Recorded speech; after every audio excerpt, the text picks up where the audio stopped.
જય શ્રી કૃષ્ણ. આજે હું તમને ભગવદ ગીતા વિશે કહીશ. ગ્રંથિ, હા, ભગવદ ગીતા કઈ ભાષામાં લખાયેલી છે? સંસ્કૃત. ભગવદ ગીતામાં કેટલા શ્લોક છે? 700. ભગવદ ગીતામાં કેટલા અધ્યાય છે? 18. ભગવદ ગીતા કોને લખેલી છે? મહર્ષિ વેદવ્યાસે. ભગવદ ગીતા કોને કોને સંભળાવી હતી? કૃષ્ણ ભગવાને અર્જુનને કઈ જગ્યાએ સંભળાવી હતી? કુરુક્ષેત્રના મેદાનમાં.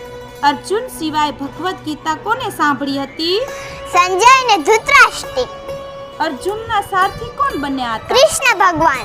કૃષ્ણ ભગવાન અને અર્જુન જે રથ પર બેઠા હતા તે રથનું નામ શું હતું? નંદી ઘોષ.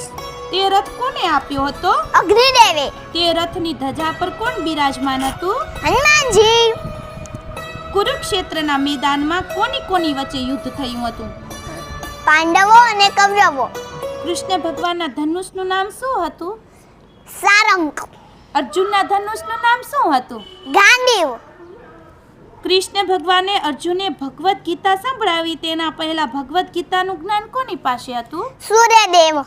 ગ્રંથિ, હા, ભગવદ ગીતા કોને કહેવાય અને ભાગવત ગીતા કોને કહેવાય? ભગવદ ગીતા એટલે કૃષ્ણ ભગવાને અર્જુનને સંભળાવી હતી એ ભગવદ ગીતા.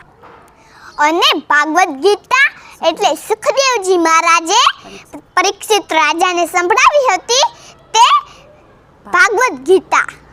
ગ્રંથિ, હા, ગીતાજીનો મેઇન શ્લોક કયો છે? યદા યદા હિ ધર્મસ્ય ગ્લાનિર્ભવતિ ભારત અભ્યુત્થાનમ અધર્મસ્ય તદાત્માનમ સૃજામ્યહં પરિત્રાણાય સાધૂના વિનાશાય ચ દુષ્કૃતમ ધર્મ સંસ્થાપના અર્થાય સંભવામિ યુગે યુગે.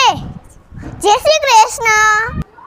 મારો વિડીયો ગમ્યો હોય ને તો કોમેન્ટમાં જય શ્રી કૃષ્ણ જરૂર લખજો અને મારા ચેનલને લાઈક એન્ડ સબસ્ક્રાઇબ જરૂર કરજો. જય શ્રી કૃષ્ણ.